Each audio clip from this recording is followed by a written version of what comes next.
السلام علیکم میری پیاری بہنوں اور بھائیوں، امید ہے آپ سب خیریت سے ہوں گے۔ میری آج کی ویڈیو ہے خواب میں مکئی دیکھنا، خواب میں مکئی کھانا، خواب میں مکئی کی چھلی دیکھنا یا خواب میں مکئی کا کھیت دیکھنا کیسا ہے۔ اس خواب کی کئی ساری قسمیں ہیں مگر ہم آپ کو اس کی چند تعبیریں بتائیں گے۔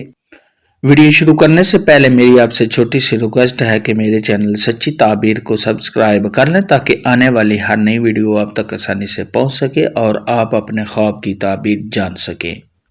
خواب کے اندر اگر کوئی عورت دیکھے یا مرد دیکھے کہ اس نے مکئی دیکھی ہے تو یہ سب خواب کو مال و دولت کے ملنے، آرام و راحت کے ملنے، خوشیاں حاصل ہونے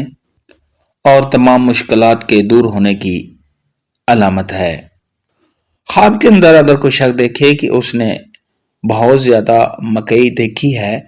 صاحب خواب نے مکئی کا ڈھیر دیکھا ہے، اسی قدر صاحب خواب کو کسی نعمت کے ملنے، مال کے ملنے، آرام و راحت ملنے اور تمام مشکلات کے دور ہونے کی علامت ہے۔ اور اگر یہ خواب عورت دیکھے تو اس کی بھی یہی تعبیر ہے۔ خواب کے اندر اگر کوئی مرد دیکھے یا عورت دیکھے کہ اس نے مکئی کی چھلی سبز دیکھی ہے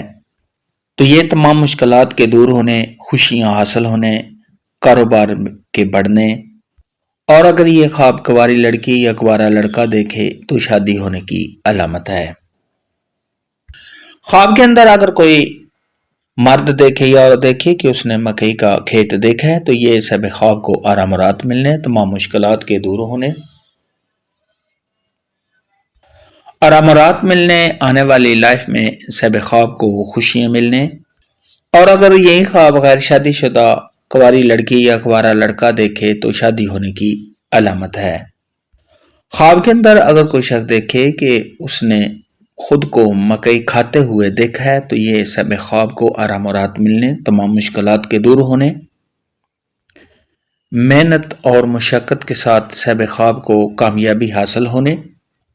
اور سب خواب کی دلی مراد کے پورا ہونے کی دلیل ہے۔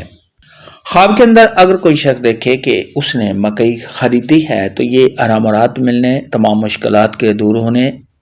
سب خواب کے کاروبار میں اضافہ ہونے، تجارت کے بڑھنے، تمام مشکلات پریشانیوں کے دور ہونے، اور اگر یہی خواب غیر شادی شدہ کنواری لڑکی یا کنوارا لڑکا دیکھے تو شادی ہونے کی دلیل ہے۔ خواب میں مکئی دیکھنے، خواب میں مکئی کھانے یا خواب میں مکئی کا کھیت دیکھنے کے متعلق آج کی ویڈیو میں اتنا ہی تھا۔ اللہ حافظ، دعاؤں میں